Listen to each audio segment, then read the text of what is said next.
So, might just be the most effective, fastest heavy tank within World of Tanks console, and that is, of course, none other than the Object 260. The Object 260, what is it? Well, it's a Soviet Tier 10 premium heavy tank that is only available for free XP, at least for the majority of people, which is a little bit disappointing, but I mean, it's fairly fast. It can go up to about 60 kilometers an hour on the flat when you've kind of built up speed. It doesn't go that fast all of the time, but you can see we're overtaking medium tanks in a heavy tank that also has a little bit of armor, enough at least to deal with quite a few enemy tanks, especially if you're trying to get to a position quick enough. And of course, this tank, as with most of the Soviet tanks, also gets 440 alpha damage, so you can pump out a lot of damage, as well as being able to relocate to various different positions, which is amazing, and why I love the Object 260 so much comparatively to a lot of the other tanks that you can see available for anyone to actually grab. Now, this gameplay in particular is a pretty decent one. We're able to showcase a few different aspects of the tank. You saw there how quick you can get into position, and on a map like this where you're predominantly trying to get into position much quicker than a lot of the other opponents are going to be able to get to this corner, and therefore you're going to be able to get into a nice position, take damage on them as they're kind of advancing, especially if you're coming up against something like an IS-7. Although it is fairly fast and can be fast, it doesn't have the effective speed at which I like to talk about within World of Tanks. And effective speed, you can kind of get what I mean by the name, is that you could say that a tank can go 80 kilometers an hour, but if it only does 80 kilometers an hour going downhill, then it's not much use to anyone. And if it actually only does 30 kilometers an hour on the flat, then yeah, it's pretty painful. One thing that the Object 260 does actually do is go pretty fast on the standard areas of the map, even when you are flat. The one thing that it doesn't do well is when you get hit by a Tier 8 artillery for nearly half your health, because balance. Anyway, regardless of the M4043 being particularly disgusting, we do of course move up into this position. I'm trying to remain artillery safe, at least as much as you can on a map where you're in the open. And you can see here we've got about a 7-second reload on the Object 260. You can deal with that 440. You're looking at about 3,500 DPM approximately, with all of the DPM buffs that you can possibly put on this tank, which brings it in line with some medium tanks, probably not all, but nonetheless a very, very fun one to play. And you can see we've already lost half of our hit points. We've literally done no damage, but you can see that the armor model doesn't really work, at least when you're coming up against artillery, and you lose a lot of hit points because essentially this is a big flat area and you can take a lot of damage, and I mean a lot of damage when playing in this thing. And of course, when artillery consistently tries to pump you full and you've lost literally like 90% of your hit points within the first 3 minutes of the game, it is terrible, and you can see that happening here. However, we do bounce our first round there, which is nice, and it enables us to get a little bit of damage. Obviously, at this point, I am kind of annoyed. And so, yeah, I'm just trying to stay artillery safe. Of course, with a T-57 heavy advancing, you don't want to be taking any of those rounds, because there are 4 in the T-57 heavy's clip, and losing just 200 hit points is very easy. Now then, what's gone badly within this game? Well, we did get caught out by artillery twice, which is painful to say the least, but I mean, we haven't particularly played awfully, we haven't particularly played amazing either, and that's because we kind of pushed up quite fast. One thing that you can see here is us taking some shots at the FV215B, lighting him up and potentially hoping to get some spotting damage, as you see popping up on the screen right there, which is obviously lovely when you're playing in a heavy tank. Typically heavy tanks, as the name implies, aren't usually the ones getting spotting damage. It's kind of what light tanks and medium tanks do well.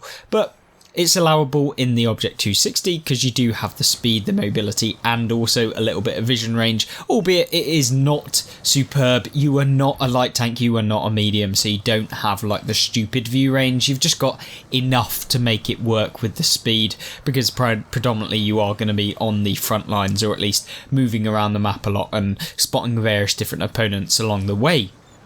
Now then, with the T-57 Heavy, I can't really do too much from this position. We have to stay, you know, somewhat wary of what's going to happen. We can't push forward and deal too much damage to him because, you know, we could take a hit, and being removed from the game is obviously not, well, you can't make another impact after that happens, but nonetheless, we're hoping that we can. Now, will we be able to get some revenge on that absolutely disgusting, filthy pig sat in the back of the base? Yes, we can, and of course RNG getting on our side for that very, very slim shot onto the top of the M4043, the disgusting, overpowered artillery piece, as they always are, but nonetheless we can still have a fantastic game if we just pull it off by being very mindful. You can see here we get a little bit of lag. You see where my screen kind of starts turning. That's just because the internet's pretty bad, but nonetheless we can plow on with this game and hopefully get something done. Now you'll see what I'm kind of debating here is whether to move up. The Object 260, it doesn't get medium tank kind of turning speed, so don't go thinking that you're going to be able to out traverse a lot of tanks in this thing. It still turns like a heavy tank, so yeah, it's very, very good in a straight line. As soon as you try and start moving to one side, or at least circling things, yeah, it doesn't really work very well. But given the fact that we've done 2,200 damage and 1,080 assistance, I'm hoping my game won't end here, because that's not particularly that good. And so this is the point at which the battle I kind of want to showcase that, yes, you might feel like you're in a bit of a bad situation because of the fact that maybe you got yourself into a wrong position, or you haven't racked up enough damage at the beginning of the game and now you're stuck on one flank. You do have the ability to actually turn around. You do have the ability to move in the Object 260, so use it. Don't be one of those fools who's just going to sit there doing absolutely nothing, because remember, it's always best to move to a position that suits your tank best, and that's kind of what the Object 260 does very well. And if you are good at doing that, you can make this tank be phenomenal within the matchup. I'm not saying that this tank is innately overpowered. I don't think anyone's really going to say that this thing is completely broken and the best tank in the game, blah, blah, blah, blah, blah. But I definitely think it is a solid choice for those of you who are wanting a premium tier 10 vehicle. This would not be a bad choice. And considering the fact that it hasn't been given away, at least so far, for free within the any ops or challenges, then it's not too bad whatsoever. You can see here picking up 2,333 damage. We want more, of course, accidentally bumping into the chieftain. Apologies there if you're actually watching this video, I doubt it, but there we go. 1,619 assistance damage done. The Object 268 looking like he's wanting a little slice of the pie in the backside, and we're going to put that straight into him. The GW Tiger P being absolutely fine and balanced. There's another tier 8 taking out a tier 10 tank destroyer from pretty much full health for nearly 1,400 damage. Yeah, just tier 8 artillery doing balanced things in this game, but nonetheless we can push towards the final tank left in this game. It is of course the AMX M451, the tier 9 French heavy tank that is actually pretty decent.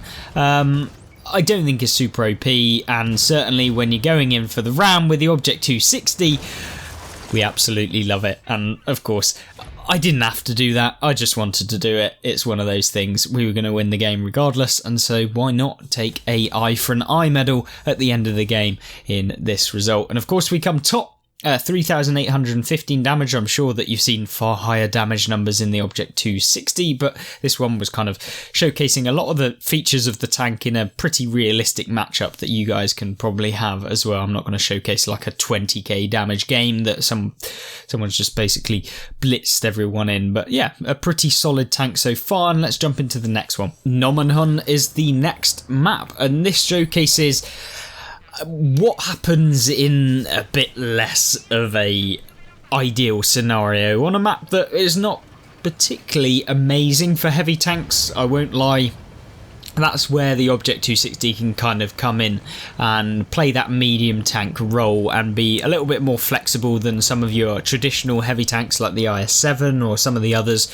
And considering that this tank actually gets okay gun depression, you're able to do things that some of those heavies just won't be able to do, and that's why I love this tank. I actually think that this is a very solid performer. It suits my playstyle really well, and I'm sure if you've ever actually played some heavy tanks that feel very sluggish, something like a Maus or an E100, where if you go to the wrong flank you get punished for it, the Object 260 is one of those that allows you to not get punished for actually going on a flank where maybe nothing really materializes and you have to then move, and by the time that you move or get anywhere the game's kind of ended, or you've just been bombarded by the 15 enemy tanks that have won the other flank.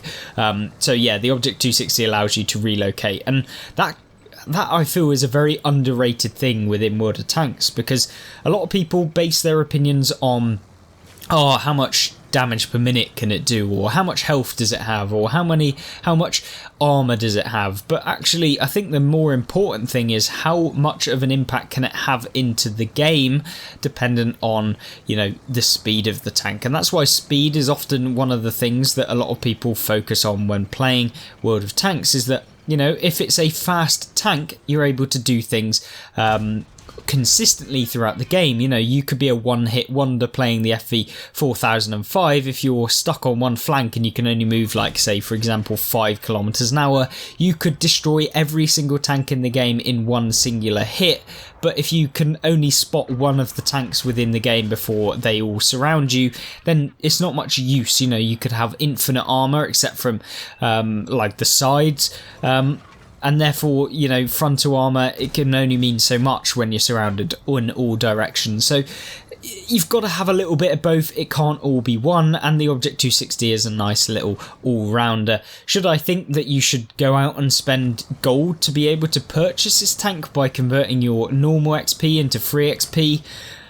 No. I think it's far too expensive for the average player to actually pay to be able to get these tier 10 premium tanks. I think it's one of those that if you do want to really get them, then you can pay, but I don't think that they're innately like worth it from a standpoint of like just going out and paying for them right there and then. And that's kind of what I want to hinder, or highlight I should say, and make sure that you don't hinder yourself monetarily by purchasing these tanks. And remember, I am just one person, these are my opinions. It doesn't mean that they're necessarily going to be reflective of how you play the tank. It could be completely different from your playstyle, and therefore it could be terrible. This tank could be useless in your hands.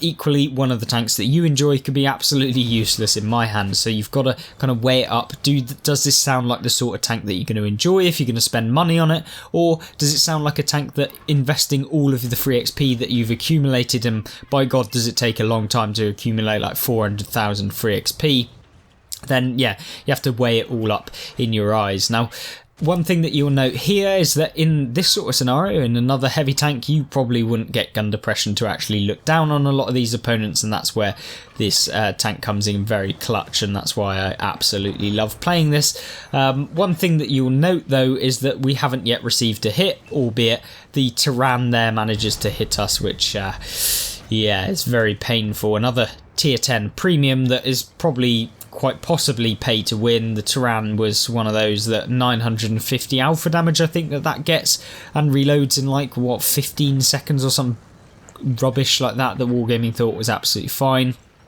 Can be it's definitely painful when you receive a Tyrann hit, and the reload of that is just disgusting. But yeah, hopefully we won't take another one, and within this game we'll kind of push forward on this flank and try and get some more damage.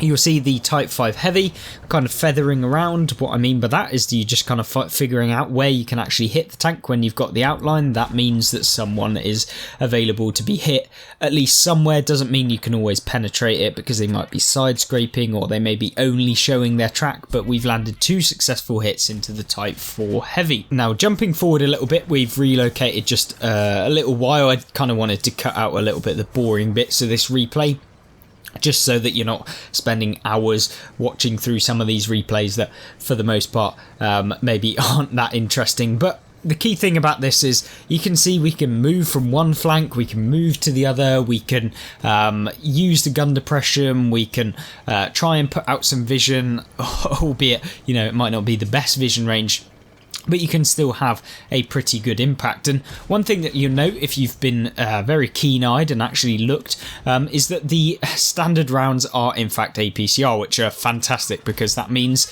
that you're able to hit opponents very, very, very reliably within the game, and that is exactly what you want when you're playing in your heavies, or at least in any of your tanks on World of Tanks. If you get APCR, it's usually a better round, at least in terms of targeting your opponent, because it's faster and you don't have to give as much lead. You'll notice that this game is kind of not looking great, considering that there's a dug-in Turan. The Emil on our side has just been taken out by the FV4005. I've only got 1265 hit points left. There's a Batchat coming round behind us, and of course he is on 500 hit points, which means he's not a one-shot, which is super annoying. And yes, he keeps going behind rocks and being a nuisance.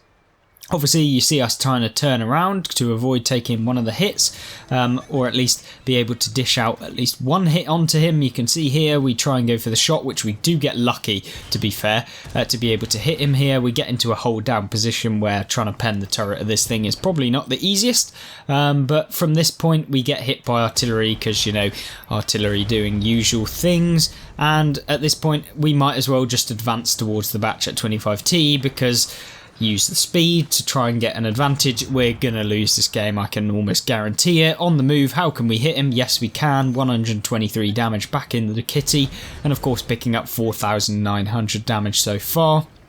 There is 6 tanks, well no, there's 6 tanks left on the enemy side, only me and an artillery. Scratch that, it's just me left alive. The Turan is obviously moving up to be able to spot the M53-55, so we've got to be careful. We're going to move over towards the Turan, maybe we'll get away with it. The VZ-55 we hit on the move, which is super lucky, and of course from this point the E-75 then appears out of nowhere. Artillery glances past us, could have definitely been the end there had that connected. We try and go for the shot on the E-75, the Turan's behind us, and it is of course going to be curtains for us, unfortunately, but picking up 5,100 damage and showcasing the kind of good and bad things about the tank, considering we didn't really block that much damage in this supposed heavy tank. Yeah, I guess that kind of features pretty much everything you really need to know about the Object 260, as well as some of the key downfalls, some of the good things, and generally, like, sometimes you do everything right, but maybe you just didn't get the team support that you hoped for. Nonetheless, a really good result, and of course picking up 5,000 damage. Hopefully this was a good review of course, this tier 10 premium Soviet vehicle in World of Tanks console. Of course, let me know what you think of the Object 260, and don't forget to check out some of the other tier 10s that we've already reviewed on the channel in the gameplay and tank reviews playlist on the right hand side of the screen, and on the left there will be the latest update news showcasing one of the wargaming developers leaving, which is in effect coming on this Tuesday, and all of the update news surrounding that. Thank you very much for watching, and I'll see you there. Goodbye.